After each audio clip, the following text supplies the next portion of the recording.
Chapter 9 begins with the filing, which automatically stops all legal action against the city, those looking for money. Then the chief judge of the 6th Federal Circuit chooses a bankruptcy judge to hear the case. Then that judge takes up the filing. Former Detroit bankruptcy judge Ray Reynolds Graves says there is a lot that goes with that. They file the bankruptcy petition, and they must file it with a list of all creditors, listing everyone that the city of Detroit owes. And they must file it with a proposed plan. We've already seen the plan of adjustment. It's the 130-page booklet that Kevin Orr gave Detroit's creditors back in June. Though filed, this does not mean that restructuring begins. First, Detroit needs to be declared eligible for Chapter 9. No easy feat when many creditors will object. The first thing they filed was a motion to dismiss the case because the pre-petition, the pre-filing negotiations were not in good faith. There was an atmosphere of bullying and intimidation and threats. Judges have thrown out Chapter 9 filings after a year because they did not qualify. Should Detroit succeed in qualifying, the negotiations begin in earnest with the end game of a final Chapter 9 settlement where the haircuts abound. This is really about creditor democracy. And as the case moves forward, the creditors get to examine, develop information, find out what's really going on. They are owed reports. And then down at the end of the game, they vote up or down on this thing. A yes vote allows Detroit to emerge from Chapter 9. Rod Meloni has been in touch in Lansing and getting reaction from the governor tonight. And Rod, what are you hearing there? Well, we have a full statement from the governor. It is out now. Now, it came out in this 16-page bankruptcy filing that is time-stamped at 6 minutes after 4 this afternoon.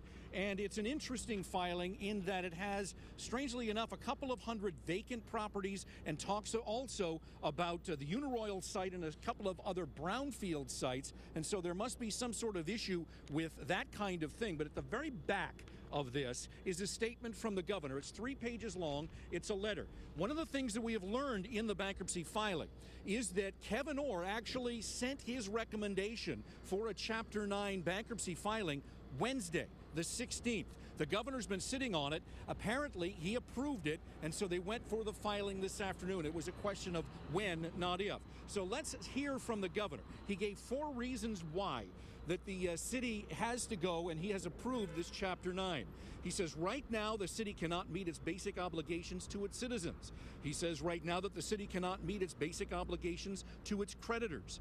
He says the failure of the city to meet its obligations to its citizens is the primary cause of its inability to meet its obligations to its creditors. The only feasible path to ensuring the city, this is number 4, will be able to meet its obligations in the future is to have a successful restructuring via the bankruptcy process that recognizes the fundamental importance of ensuring the city can meet its obligations, its basic obligations to its citizens. Now, one of the other things the governor said in here is that it's been 60 years of decline. And he says, I know that many will see this as a low point in the city's history, but he says the only way for the city to come back is through Chapter 9 bankruptcy. And so that's what the governor's office is saying at this point. Clearly, there's much more to talk about with this, but for now, we'll send it back to you. In fact, that leads us perfectly into our next guest. We failed. We did not police ourselves. There is no one person responsible for Detroit's troubles. It's vacant and decaying housing, it's boarded up businesses, it's bloated bureaucracy. Former Detroit bankruptcy judge Ray Reynolds Graves says this was a long-term team effort. We, as voters, have failed to discipline our elected public officials. We were very glad to ride the gravy train as long as everybody could borrow more money and keep this thing going.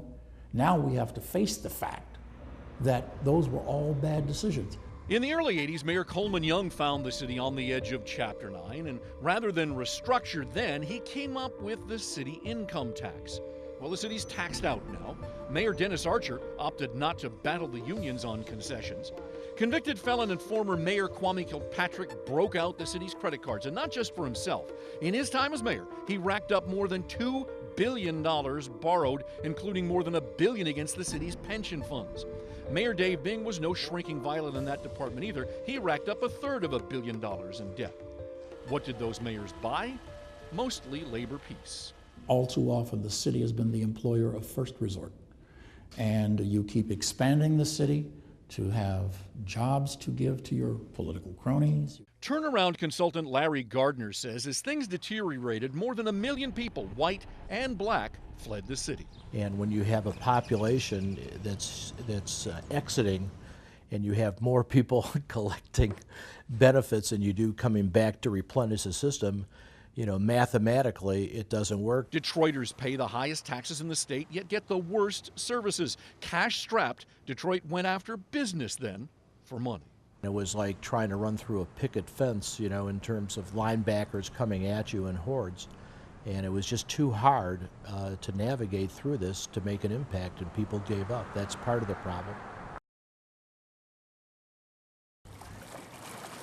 It will be business as usual until Mr. Orr says otherwise. Former Detroit bankruptcy judge Ray Reynolds Graves says, yes, there is pain on the way.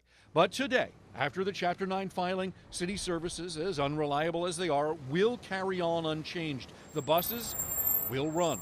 Firefighters will remain at the ready. The trash will get picked up. It's what happens in the court-supervised negotiations, the concessions Detroit Emergency Manager Kevin Orr wrings from the unions and retirees, the haircuts given to bondholders that will determine the real pain. Judge Graves knows Kevin Orr and says that he is not here to wreck the city. So if you believe in my belief in his sincerity, you understand he's not going to try to just tear it up. He's going to try to work with people step by step to make the pain as acceptable as possible. Of course, many Detroiters still doubt that. An understanding of what Chapter 9 does and does not do might help here.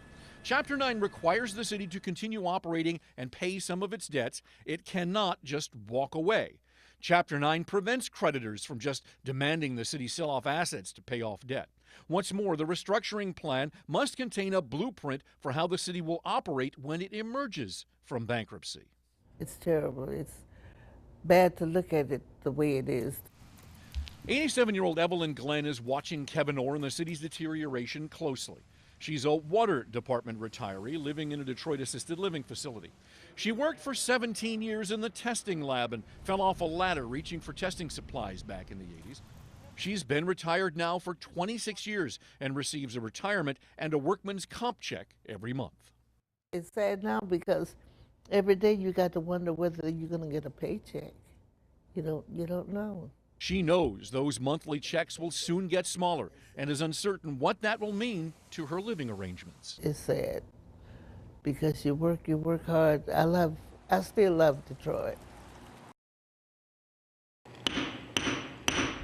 I think there's a valid argument to be made that the Chapter 9 process could be a useful process, but I also think there's an equally valid argument that says we need to learn to use it better. Denniston knows Chapter 9 bankruptcy about as well as anyone. There have been 3 recent municipal bankruptcies in her backyard, Stockton, Vallejo, and San Bernardino, California, and she's worked on legislation that impacted all 3 of those. Of the California Chapter 9, Stockton's is the closest to Detroit in size. It's a city of 300,000 people. It's been battling in court for over a year now just to get to step 1 in Chapter 9, getting a judge to declare the city eligible to even file for a Chapter 9. Denniston believes Detroit's creditors should take note of a long, short-sighted fight. If you don't spend millions fighting over eligibility, then you have more resources and time to actually come up with a restructuring plan that is viable. The largest American Chapter 9 before Detroit's came in Birmingham, Alabama. Jefferson County filed and is home to 500,000 people. Denniston says Detroit's Chapter 9 doesn't appear to mirror that case much because the county filed after a badly bungled sewage treatment project that sent nearly 24 people to jail. It's been investigated, and I think that probably financial fraud and misdealing would be the kindest thing we could say about it. The case closest to Detroit's is actually tiny Central Falls, Rhode Island's. The Providence suburb of 20,000 filed for Chapter 9 in 2011 and has since emerged with a restructuring plan that included renegotiated union contracts. The state legislature there was also so concerned about the impact on bond ratings that it opted to pay Central Falls bondholder claims. It's a very novel approach and says that we could design plans of adjustment that have what you call teeth in them. The common denominator in most of these failed cities is the same: poor financial management, poverty, and big pensions. Dennison believes these all should be a wake-up call to residents and voters in Detroit. Financial disclosure, transparency, accountability, that all lead to better management, better dialogue with citizens, taxpayers, and capital market creditors. That would be huge.